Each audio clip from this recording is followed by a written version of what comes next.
So in my opinion, I think it's been a great year for sneakers in general, and there seems to be plenty of trainers to choose from. I kind of been looking at the list of the trainers that I liked this year, and I've come up with a bunch really. I've got my top 10, but also trainers that I really liked but kind of missed that top 10 mark. I've only went with trainers that I've actually bought, so I'm not basically counting any trainers that are out in the wild.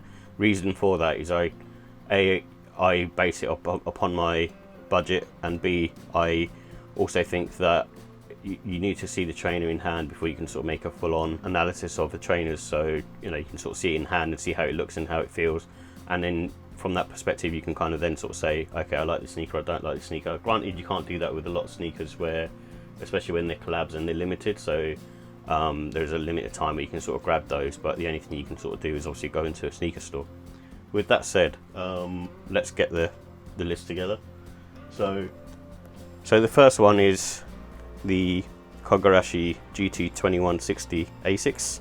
These are nice trainers. They're kind of on the list because it's the one first sort of ASICS apart from the Kayanos that I've grabbed and that I like, and they've got a lot of detailing on there, and I kind of like my runners anyway, and especially ones with sort of loud crazy details. Even though this one's got muted, it's still got kind of these sort of volt hits on there throughout the sort of sneaker, and the ASICS branding logo here just sort of pops really when you see it in person. So this is a nice one. Another one is the Bad Bunny Campus. I've been wearing these quite a lot, especially during this winter time, so you can see they've got sort of running and sort of wear, and because they're kind of this furry suede, they don't look too bad when you're kind of wearing them, and you're not too concerned about sort of wearing them in. I like these so much so that I bought the light version, the white light version, and also the brown version as well. So this is a cool sneaker. I think Bad Bunny's like really underrated. So yeah, that's another one. And then we've got the Jordan 1 Palominos. So these are another just awesome sneaker. So I have managed to get a pair of the Mochas, the original ones, basically used for a really good price. That's just after I bought these. So, but this is basically because it came out this year. It's in the list. I like this material at the back. Just a really cool shoe, really. You can't go wrong with a pair of these. The next one is the streetwear SB Dunk. I like this one. It's just got loads and loads of detailing on there. The only problem is it's quite sort of similar to the Born and Raised in terms of the colour scheme, so for that reason it's probably not done too well, but I do like the embroidery on the tick on the swoosh, and basically this embroidery here where you've got the petals of the flowers sort of coming out.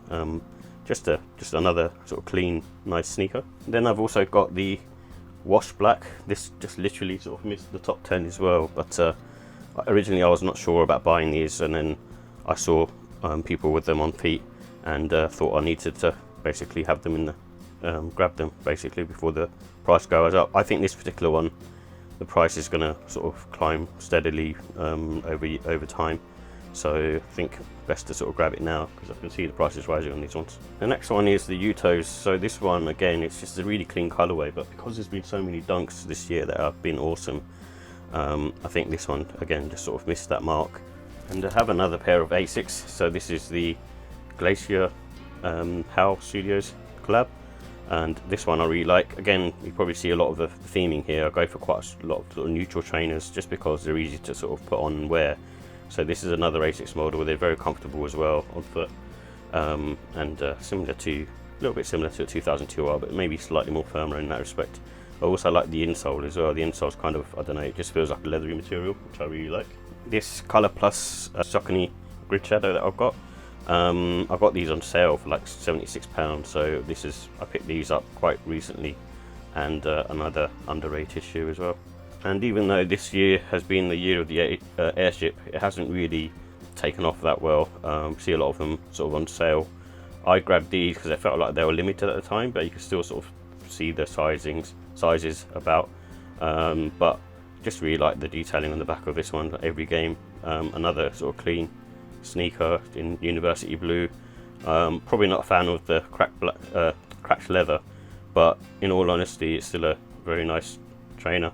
I can see this particular one going up in price because obviously being limited and having sort of the every game on the back. And then you've got the Jordan 1 UNC toes. Those are also nice. I don't need to say too much about those because it's kind of similar to sort of the Palominos. Really, you can sort of wear them quite a lot. And whilst you're sticking with Jordan 1s, I also think these were really nice as well. So I got these literally under retail. Again, seeing online pictures, you kind of go, oh, I don't know about that sneaker, but I've seen people wearing them, and under retail, you know, it's definitely worth checking out and grabbing if you can. And this seems to be sort of pretty much the winding down of the Yeezy Adidas. So I managed to get a pair of these. This is my first pair of compacts. This is like I think the Panda colorway, but very, very comfortable on foot, much more comfortable than a V2. So again, you can get these certain colorways under retail, so definitely worth grabbing these. And then we have the Jordan 1 Pandas, or the black and whites. These are also really nice because they're just neutral color scheming. I can put them away. I don't need to wear them just yet, but it's definitely just a good utility shoe to have, I guess. And these ones I picked up on sale. They were just going for really, really cheap, so it's like £55. I would consider these over a standard Dunk any day of the week. Price-wise, they're kind of similar, but with this, it's got the airbag in there. It has a Jordan 3 midsole, and they're super comfortable to wear. They're really wide as well, so they're really comfortable. I've been wearing them, and no issues, especially during this winter time. And I don't think Sean Wotherspoon gets enough love, but this is another one that I bought, and again got them on sale. So this is another trainer. Probably get dirty quite easily, but it's probably one for the summer anyway. So another one that is just very, very neutral, but also a lot of detailing on there, a lot of embroidery and whatnot. So I have a Jordan 8. Never had these when I was growing up. Always saw them in the stores, and for me it was definitely worth sort of grabbing the pair because I've never had them before. And when you see them in person, just a really cool sneaker, just different. And what makes them different is obviously this cross strap that kind of keeps you in place. And I also like this because I'm a big Jordan 7 fan, so I kind of like this inner lining as well, which kind of keeps you in place. It's just a really cool sneaker, especially for the winter time. So another sneaker on the list is the Jordan 3 Reimagined. This don't need to say too much about it. Very neutral colours.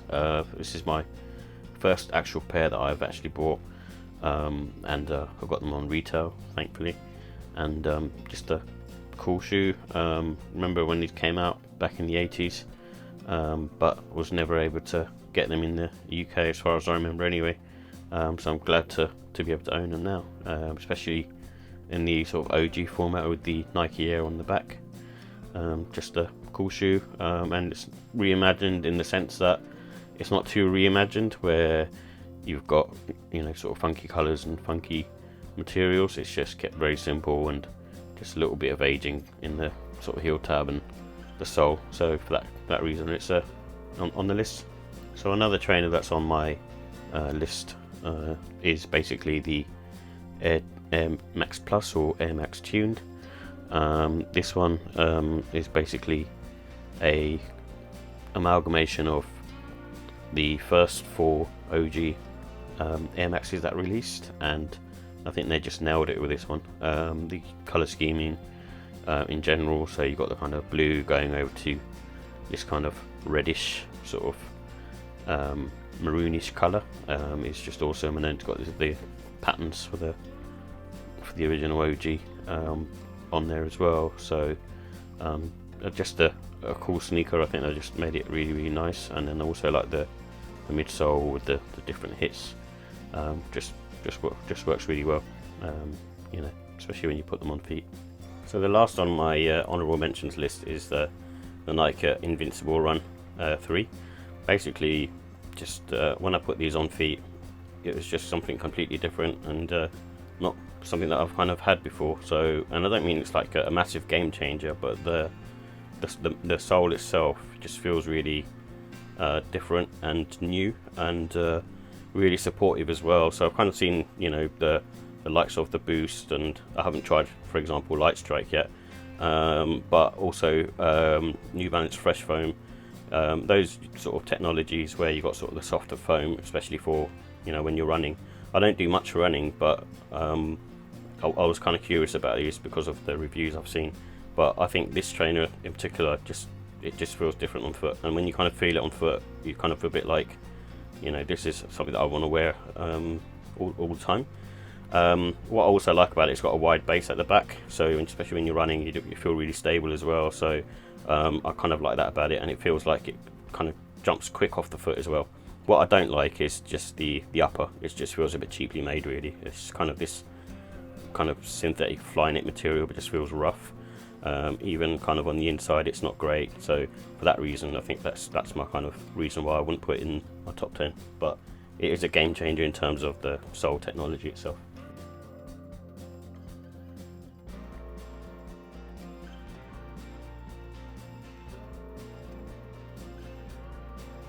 So on to my top 10. So this is the first one. A lot of people might be disappointed with my choice in terms of placing this, but it's a cool sneaker. I'm just not sure how much wear I'd get out of it, but I'm not going to say I'm not thankful for getting it for retail. I'm really happy to get this for retail, and still an amazing sneaker. Just sort of misses some art compared to some of the other ones, and I kind of base that on sort of wearability and how much I'd be sort of rocking them. And next one is Jarritos. This is probably people's number ones.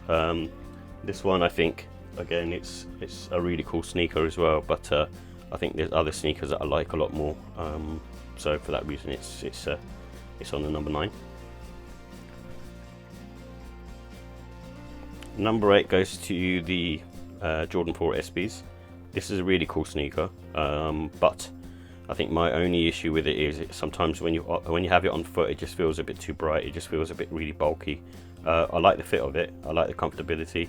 I like all the things that they've done with it, with the wings, making them softer, and the tab, back heel tab, and taking out the forefoot airbag, just to give you a bit more room in this area and to make it a bit more stable for skating.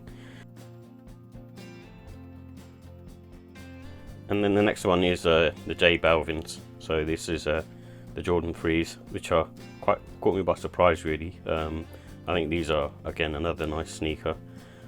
Just got really cool detailing on them, and J Balvin's done his job in this one. The only thing I don't like about these is probably the sole. I think this is gonna, well, I don't think it matters too much if it gets yellowed, because it's quite sort of, the sneaker's sort of quite yellowed, but just feel it's gonna get dirty very quickly. That's my only issue with it. And number 6, I've got the New Balance 990 V6. So I bought these ones on sale for £120, I think it was. I really like the colourway. I'm not really have too many sort of purple sneakers, but I started wearing these pretty much straight away, and they're just really comfortable on foot. You've got quite a quick movement on your forefoot to keep you walking quicker, but it also feels very sort of neutral, but also very kind of plush at the same time. I wouldn't say it's like really soft compared to, say, an Invincible Run, but it's just a standard kind of thing that you can wear pretty much every day. And the colour pops as well, so this kind of pink and the purple violet hits. Yeah, I think it's more violet purple, but yeah, it's a very cool sneaker. And then this probably joint number 6, the Action Bronson Lapis Lazuli. So these two 990s are really cool and just easily wearable.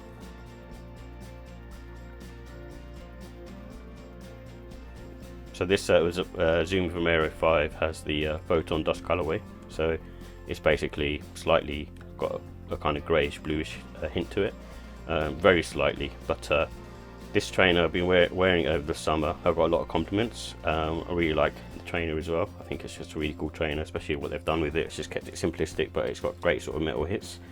The only thing I don't like about it is basically I have issues here with my pinky toe on the right foot. So, but for that, but other than that, it's just a cool sneaker.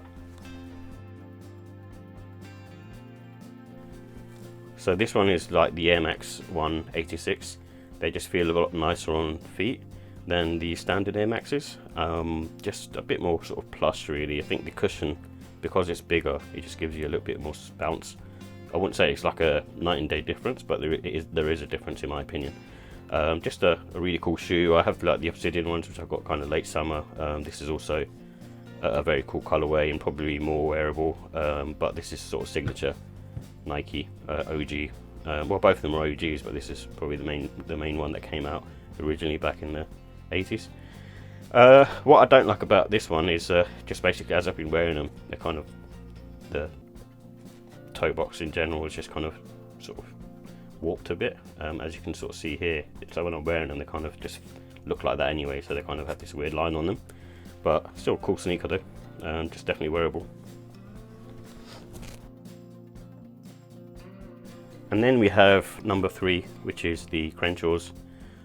This is a sneaker that caught me by surprise really. So I won these for retail, which is a really cool touch. But my only thing with these is that when I initially bought them, I wasn't really into them, which sounds a bit ungrateful, I know, but after a while they've kind of just grown on me more and more. The more I look at them, the more I think, you know, they're up there with the greatest SBs. Just a really cool shoe. It's got some great story behind it as well, and the oxidization of the kind of leather, just to kind of show the Crenshaw sign for the shopping centre. I think it was shopping centre anyway, but just that's just a cool touch really. It's just really nice, just looks really cool. And then the sole and the insole as well, it kind of tells a nice sort of complete story about the skate club. And these ones are another one where I kind of looked at them and thought, they're alright. They're not not amazing, but they kind of mix all of the things that I like in an SB. Just super bright, but also very clean trainer. So it's simple but elegant at the same time. So this is my number 2. So my number 1 goes to the SB Dunks Born and Raised. Just everything about this sneaker. Blue, the blue colour, the white, this kind of pearlescent vinyl sticker, which kind of has a different sort of reflective colour scheming, kind of like pearl kind of colour. Just the details on the toe box, on the heel, and then this on the side of the heel as well. Just amazing. Just a really cool shoe. So yeah, this is my number 1.